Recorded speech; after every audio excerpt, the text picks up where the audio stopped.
Hi,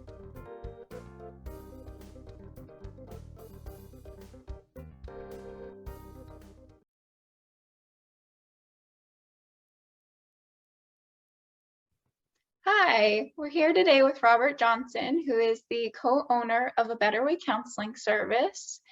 Robert, what does it mean to have ADHD? It's a great question, Colette. Thank you for that. First, to really understand that, I want to talk about the definition a little bit. So the term ADHD stands for Attention Deficit Hyperactivity Disorder from the DSM-5R. I have a problem with that right away. ADHD is not always a disorder, and it's not always about attention deficit. So I want to describe what I believe it's about. First of all, ADHD is a brain chemistry issue. You don't get it by trauma. You don't get it by experience. You don't get it by ineffective parenting. You're either born with it or you're not. It is absolutely biological, handed down from parent to child. So one of your parents had to have it for you to get it. The way I like to think about ADHD is it is a need for the brain to be stimulated. It requires stimulation. And it not only requires stimulation to be healthy, it requires the correct amount. So somebody with ADHD can be understimulated and it's a problem, or they can be overstimulated and it's a problem. So it's finding the right amount in a healthy manner. One of the problems that ADHD creates is people stimulate their brains in ways that are unhealthy and don't help them, or their brains are unstimulated and they're restless and they're bored and it produces anxiety. What will happen with somebody with ADHD is they're going to seek the most obvious and readily available form of stimulation they can find in any situation. And that includes in the classroom, where this issue really evolves. So what happens in a classroom, let's say you're a 5th grade student and you have a very boring teacher who's like, today we're going to learn about American history. And your brain is going way faster and needing much more stimulation than can be provided by that approach from that teacher. And so what do? Well, you're going to start counting ceiling tiles. You're going to start looking out the window. You're going to start doing a drawing. You're going to do anything you can to stimulate your brain because it's not being stimulated in that environment. And so what happens is that teacher looks at you and says, you have attention deficit. You have attention deficit because you're not paying attention to her or him. You're not paying attention to that teacher. Therefore, you must have a deficit. Well, that's not a deficit. It's an attention choice. So what ADHD is really defining is a choice of attention being chosen by the brain to be the most stimulating thing it can find. And because of that, that can either be a deficit or an incredible advantage. And oftentimes is an incredible advantage for people who use that skill to their advantage. Now, many geniuses throughout history, this was true. They used this incredibly lit up brain to produce phenomenal ideas, thoughts, concepts, items, inventions, whatever the case might be, musical scores. And so this can be a problem if it's not managed, and it can be an incredible gift if the person who has it learns how to use it. This issue can be treated effectively by learning a number of methods, if you will, and procedures. And when it is treated, that person's life gets better, their relationships gets better, their likelihood of success gets better, and their ability to utilize the gift of having this incredibly active lit up brain becomes realized.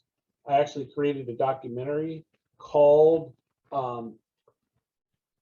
Entrepreneurship, Creativity, and ADHD, looking at the relationship between creativity and entrepreneurship and ADHD. I believe most entrepreneurs and a lot of creative people have a lit up brain that would easily meet the diagnostic criteria for ADHD. what is the difference between ADHD and ADD? H. Hyperactivity. You know, there are similarities. Some people, there's not a absolute definitive way of looking at this issue, in my opinion. ADD means that you have an attention deficit that might be related to hyperactivity, but it might not. So some people with, you know, as adolescents and children who have, quote, ADHD, grow out of the H. As they get older in time, their hyperactivity lessens or goes away altogether. For others, it never goes away. It's always there. And the problem with ADD or ADHD is that it's looking at different conditions. You know, there are forms of diagnosable ADD that are completely different than other forms of ADD, and that becomes a little bit of a problem.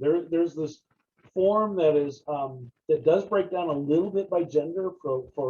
For some women or adolescent girls, it's this idea of being dreamy and kind of in a fantasy dreamy state, which takes away their attention, which is not the same thing as somebody who has a super lit up brain that needs to solve problems and figure things out and count things and try to, you know, those are two different experiences, and they're two different, I believe, brain chemistry issues that result in not being able to pay attention as well as some teacher might like you to be able to do, or employer or partner or whoever it is in your life who's struggling with your inability to pay attention to them to the degree they want you to.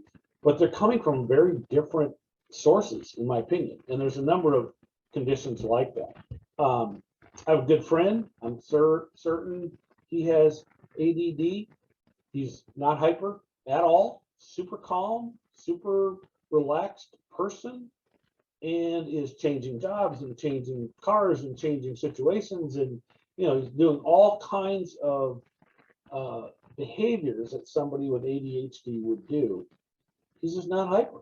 Does that mean he doesn't have ADD? No, I think he probably does. I don't, you know, I've not diagnosed him, but I believe it's probably the case. I know a number of people like that.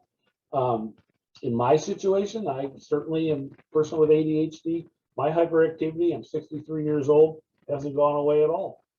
It's there. If I want to put my body and brain as an engine to work, I can do that in a nanosecond, almost any time of the day.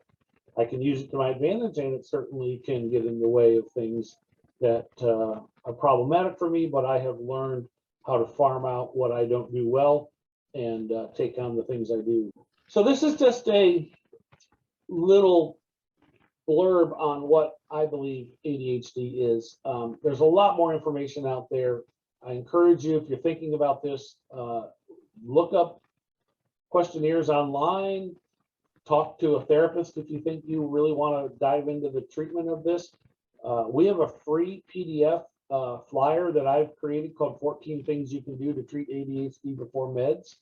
And I'm not saying that meds aren't necessary for some people. Some people they are, but there are plenty of people that can treat this without meds. You know, if you need more information, seek it. And if you have ADHD, you'll enjoy seeking it, because doing research is an activity that most people with ADHD like doing. Well, thank you everybody for watching this video. Don't forget to like and subscribe below. We'll have more content on ADHD coming soon.